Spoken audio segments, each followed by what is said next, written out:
Welcome to episode 17 of SCREAMBOX Essential Picks. I have to say, I'm having an absolute blast doing these episodes.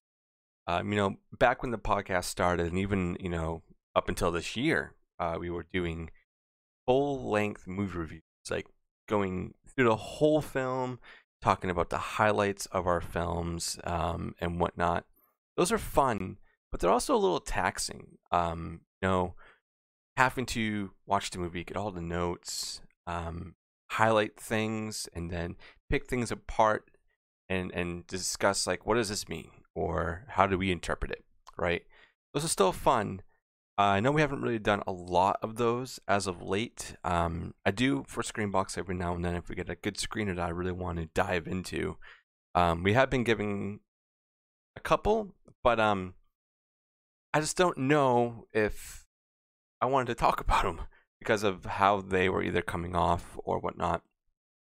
Good films though, like every time we get a film from them, and absolutely amazing. And I appreciate everybody over at SCREAMBOX so much. But these essential picks, there's just something completely different about them that I enjoy. Of just doing a quick, like, 5 to 10 minute overview of a film and not having to go too far into what we're doing, just enough to get you guys hooked and want to go check it out. And thank you to everybody who has been supporting us on Patreon or just commenting on our videos and sharing it. We have a few people that tune in and go and watch these films once we kind of release our ones for that week. But I really want to do more than just one a week. So I think starting this week, this will be the first one, and then I want to put out at least another one or two. The current week, when this drops, it's a bit of a busy one because we do have an interview, and funny enough, we will be putting out a movie review, but I don't know if that would be this week, following week. It really depends. But there is some stuff going on, but these are quick and fun enough and easy enough that I can do more than one a week and kind of fill up some gaps. And that was like one of the whole reasons why I wanted to start doing this. It wasn't because SCREAMBOX is like, hey, can you guys go and start doing doing weekly picks of some films? No, this is all for the love of the game, and my love for the service. I love SCREAMBOX, and they put out such amazing products. This is an ad without being an ad, even though it is an ad, unpaid. You know what I mean? So it's super duper fun, and I thank them so much for being there and for putting out these amazing films for us to watch. Some that I have forgotten about, or some that we may not be able to get over here.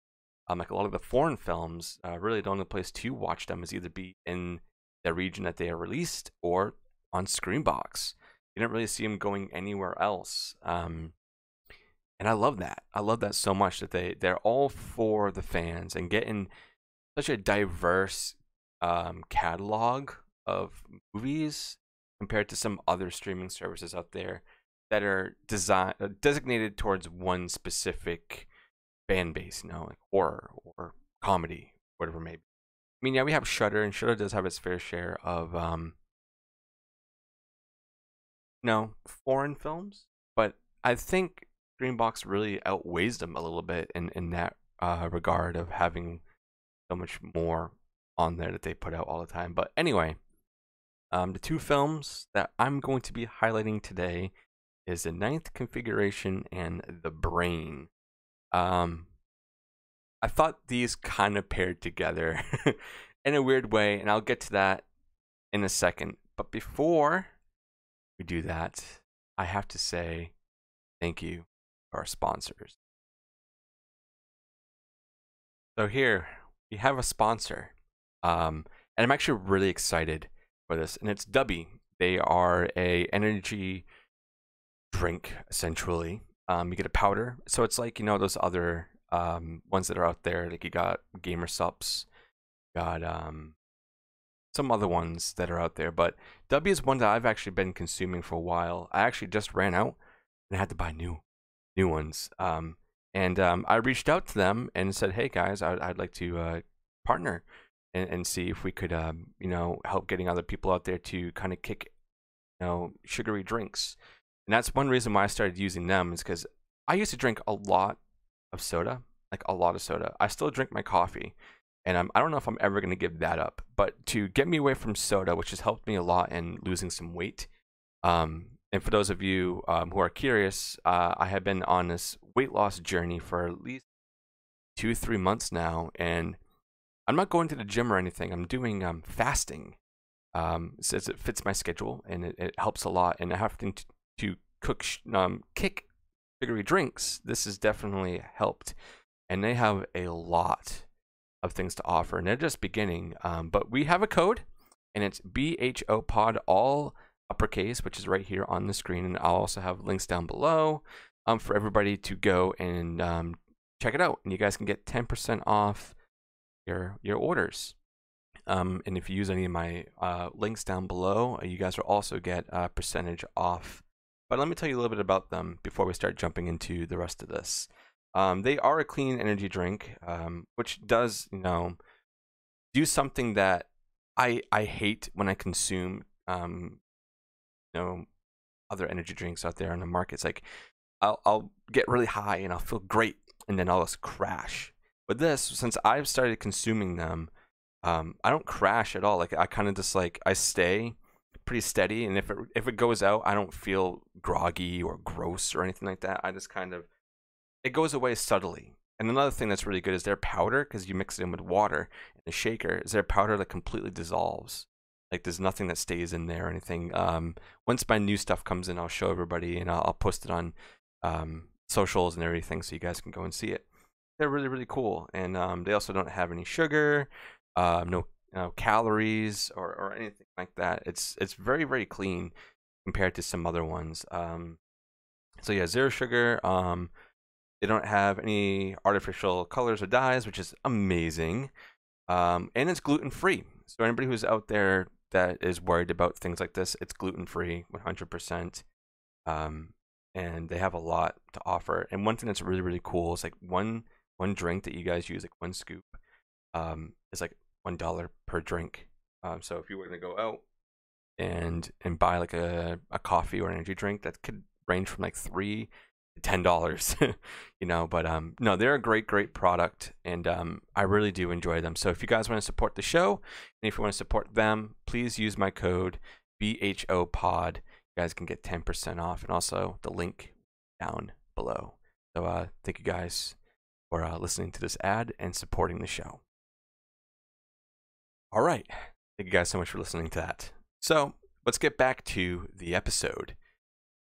We're going to start off talking about the 9th configuration. So I'm going to go on IMDb as usual, and I'll read you guys a synopsis of what they have. And I think it clears up pretty much exactly what it is. It's a former Marine arrives at a mental asylum housed in a remote castle run it. There he attempts to rehabilitate the patients by letting them act out their craziest fantasies and desires. And let's go over to Rotten Tomatoes, because sometimes they have a different overview.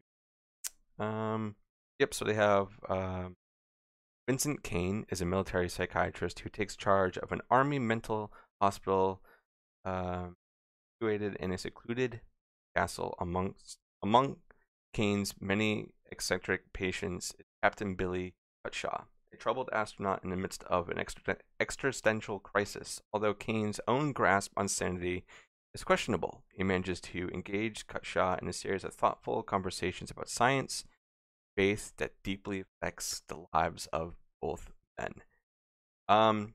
So I originally saw this back when, you guys can go rent out movies at Blockbuster and stuff. I remember renting this one weekend for my I was at my mom's house, and it kind of went over my head.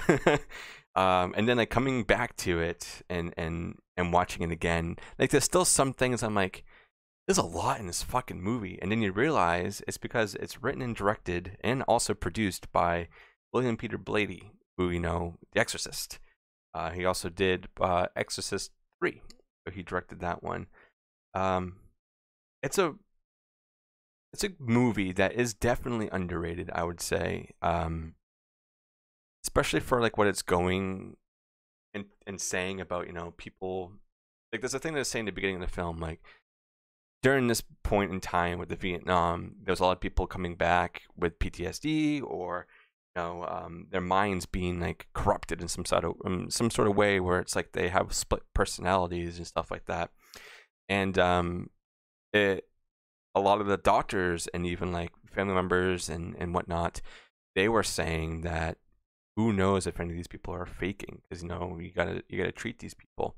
So they would set up different groups in different camps. Like this one's the castle, pretty big group of people who served, and they're all a little wacky. There's some funny moments but there's one scene in here in particular. It's a long scene, but I think it's the most iconic one out of the whole thing. Is the bar scene. There's a lot of crap that happens, and then yeah, it's a movie that you need to definitely check out if you haven't. It's got a big fucking cast in it too. Let me run through some of them. You're gonna be like, what the fuck? So the one who plays Vincent Caine is Stacey Kench.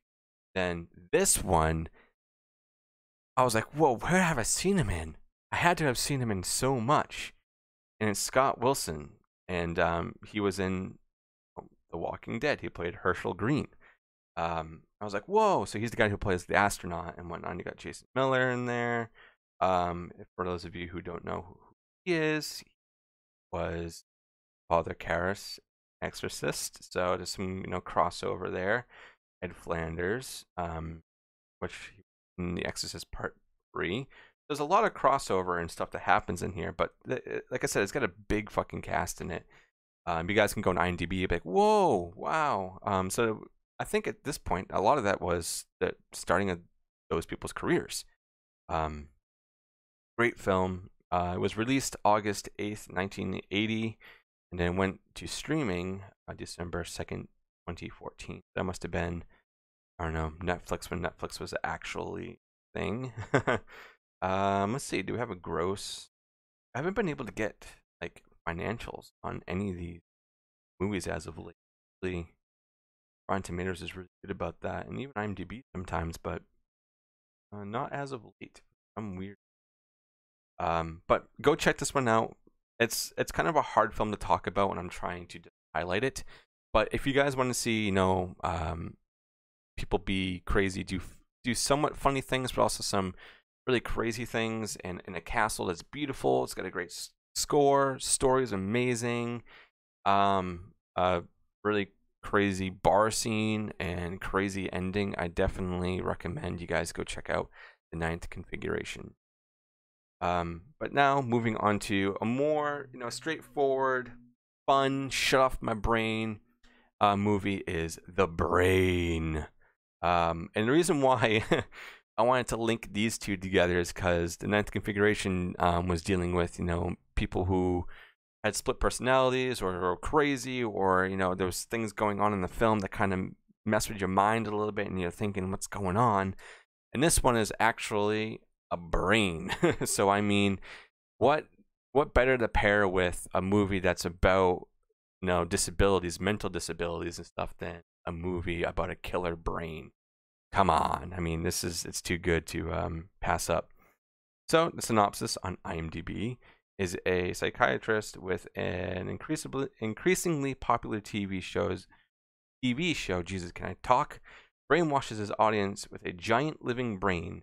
A mischievous high school student is sent to the psychologist's institute, becomes determined to expose him. This also has somebody that is pretty familiar. Once you see his face, you'll be like, oh, I've seen him, and it's David Gale. You guys would know him from Reanimator. And a bunch of other films, but Reanimator is the one that you guys would definitely remember him in. And now let's go over to Rotten. I enjoyed this film a lot. I also realized that, hold on one second, going back to ninth configuration. I did not tell you what the score was. So tomato meter, which is critics, is and audience score is 75%. That's pretty damn good. Now the brain. Let's see if they have a different. A little bit. A teen and his girlfriend find a monster brain at a TV psychiatrist's thought controlling institute. And this is weird. This does not have a theatrical release date. So was this straight to video? I don't know if it would have been. Who knows? But streaming was January 16th, 2018.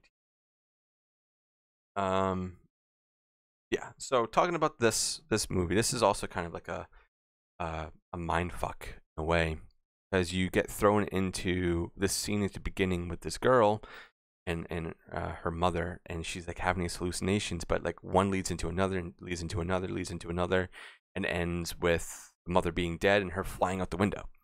And you're also listening in on this TV show from that psychiatrist, and it was crazy. It's crazy. It's a great film. Some really good effects. Seeing this brain that they use to kind of brainwash people to get things, to use it for their own advantage. It's crazy. Great effects. You see this brain eating people and it getting bigger and bigger. And then you kind of get into the mind of these patients. Of like they'll see hallucination at the end. You'll see like the brain coming at them, like they're seeing it, and it gets really wild. They break in and out multiple times. Friends die, and then they kind of break out of it towards like the end. But then there's still a lot of crazy things that happen, and you feel really bad for this student because like he's a prankster really, and he essentially gets sent to this place because the teachers and the board are saying that this is best for him because he just won't stop. And you can tell the reason why they're doing this because obviously they're brainwashed. They want this student to go there and they want to get the school's name out there and whatnot. There's also subtext to evangelicalists and stuff like that, and just a bunch of other shit that is still going on till today of brainwashing people. It's a great film, super duper fun, and as always, I like to give you guys my order of viewing, but before I do that, I'll give you the tomato score, which there is no score for the tomato meter, but the audience score is 36%. If you guys see this movie and you like it, go rate it. I don't know if it says anything on IMDb. They usually have okay, so it's a 5.10 on IMDb, which is pretty damn good. I did not look at 9 configuration. That one is at 6.8. So they're both pretty above average films on IMDb, but definitely go check them out. And once again, guys, if you want to support me in the show, check out our sponsor. Link will be down below. You guys can use code BHOPOD, all uppercase, and you can also support us on Patreon to get all the shows early. You guys get them 1 to 2 days early, and I thank everybody for supporting the show, supporting SCREAMBOX. There's a lot of stuff coming, and I'm trying my best to keep up with the times amongst all these other things that are going on in my life. But it's super fun to be here and kind of just get away for, I don't know, 20 minutes, half hour, or even more than that to talk horror and highlight some movies that maybe you guys have never seen or you haven't seen in a long time, or you weren't aware that you could go and stream it. So check out SCREAMBOX. That link will also be down below. Thank you guys so much for being here, and check out the 9th configuration and the brain, and let me know what you thought of it. And until then, see you guys on the next one.